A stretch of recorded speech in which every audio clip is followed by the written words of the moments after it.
जय हिंद एवरीवन, स्वागत है आपका वी नेशन ट्रिपल वन के एक नए एपिसोड में, जहां आपके लिए लेकर आते हैं इंडियन डिफेंस की प्रमुख अपडेट्स को सबसे पहले। तो चैनल को सब्सक्राइब करना मत भूलिएगा।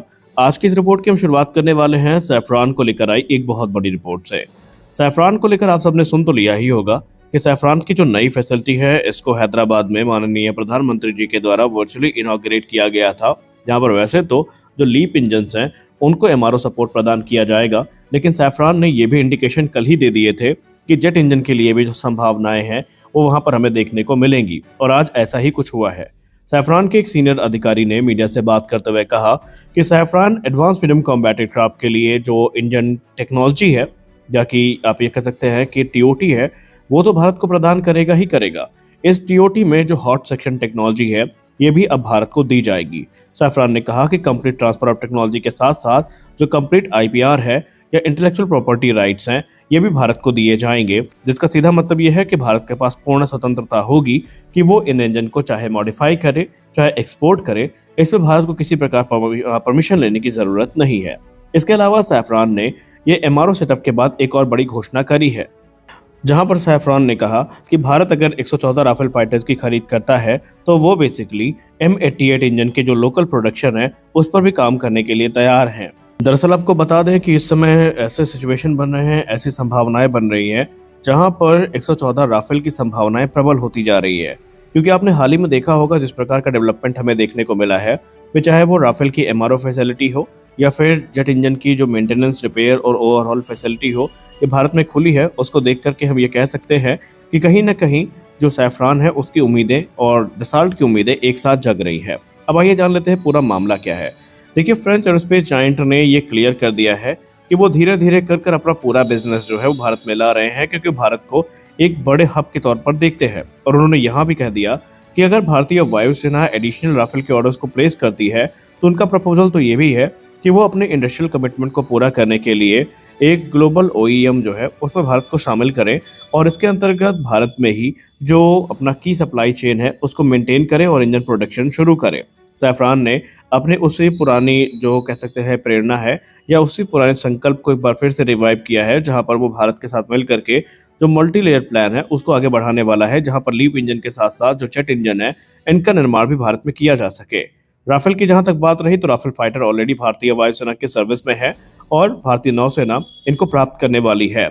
और क्योंकि 114 राफेल फाइटर की जब हम बात करते हैं तो यहाँ पर सैफरान ने 50% जो इंडिजिनस कंपोनेंट की भारत की डिमांड थी उसको भी लगभग मान ही लिया है।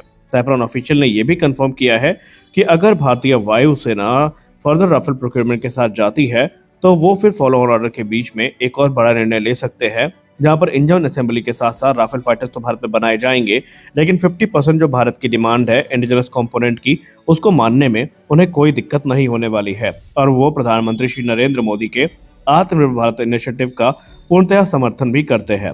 अब आइए जान लेते हैं कि क्या ये हमारे लिए बेनिफिशियल होगा।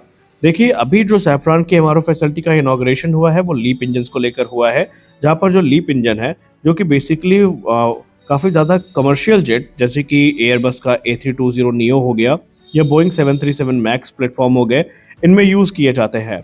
लेकिन इस फैसिलिटी के पास ये पोटेंशियल भी है कि ये जो फाइटर जेट के इंजन है इनको भी एमआरओ सपोर्ट प्रदान कर सकती है। अब एक सवाल लोगों के मन में ये आ रहा है कि सैफरान अभी से इतना कॉन्फिडेंट क्यों है कि इंडियन एयरफोर्स उसको ये डील देगी। देखिए, डिफेंस स्पेसेस में जहां तक हमने चीज़ों को कवर किया, हमें एक ही चीज़ सुनने को काफ़ी ज़्यादा मिली कि भारत में इस समय राफेल वर्सेस SU-57 को लेकर एक बहुत बड़ा युद्ध चल रहा है। कुछ रिपोर्ट अभी भी दावा करती है कि भारतीय वायुसेना राफेल की तरफ जाने वाली है, तो कुछ रिपोर्ट ये दावा करती है कि भारत SU-57 की तरफ जा रहा है।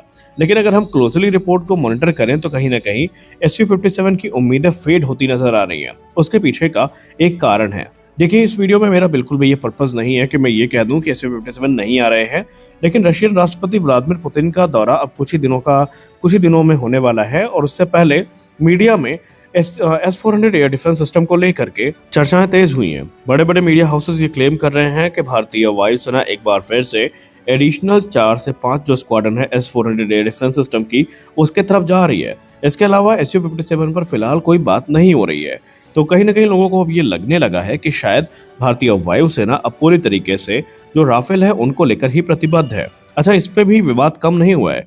भारतीय वायुसेना के ही जो रिटायर्ड ऑफिशियल्स हैं और सीनियर डिफेंस एनालिस्ट हैं, उन्होंने भी इस पर तर्क दिया है। उन्होंने कहा ठीक है, हम ये मानते हैं कि भारत में राफेल का इंफ्रास्ट्रक्चर काफी बड़े पैमाने पर है और आने वाले भविष्य में ये चीजें और भी ज्यादा बढ़ेंगी, क्योंकि टाटा के साथ मिलकर के ऑलरेडी दसाल्ट एविएशन राफेल के पार्ट्स को और फ्यूजलाज को भारत में ही बना रही है।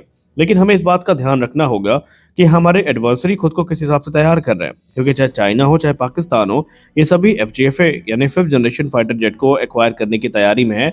चाइना ने तो डिप्लॉय कर दिया है, पाकिस्तान एक्वायर करने की तैयारी में है।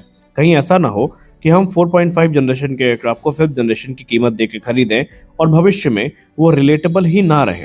कुछ लोगों ने ये तक तर्क दिया कि अगर आप राफेल की तरफ ही जा रहे हैं तो फिर ये फेज्ड मैनर में प्रोक्योरमेंट होना चाहिए, यानी कुछ एयरक्राफ्ट F4 स्टैंडर्ड के हों तो कुछ एयरक्राफ्ट F5 स्टैंडर्ड के होने चाहिए। और जहां पर 50% इंडिजिनस कंपोनेंट को इंटीग्रेट करने की बात कही गई है, तो इसमें फिर जो हमारा गैलियम नाइट्राइड बेस्ड रेडार है, फिर चाहे वो उत्तम मार्क 2 हो या विरूपाक्ष हो, इन्हें हमें इंटीग्रेट करना होगा ताकि राफेल की कैपेबिलिटी को हम फुली यूटिलाइज कर सके। हालांकि अगर हम राफेल F5 स्टैंडर्ड की बात करें तो उसमें ऑलरेडी गैलियम नाइट्राइड बेस्ड जो रेडार सिस्टम है वो यहाँ पर इंटीग्रेट किए जाने की बात की जा रही है।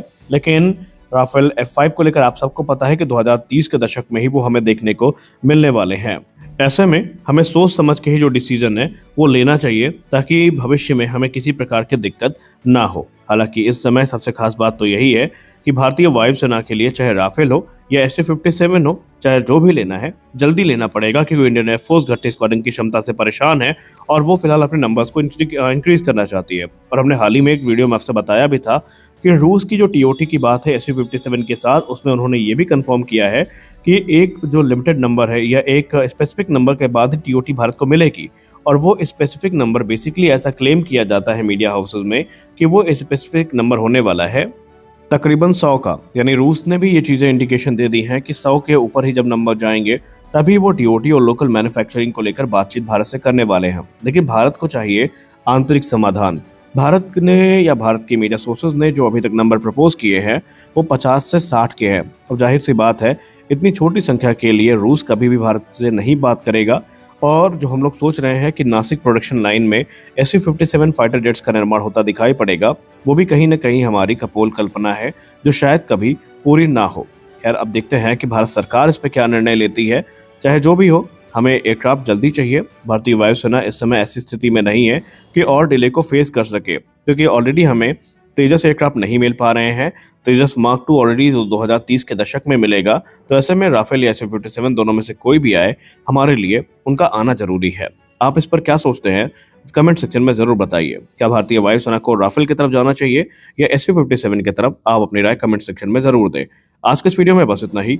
मिलते हैं अगले वीडियो में कुछ और अपडेट्स के साथ। तब तक के लिए जय हिंद।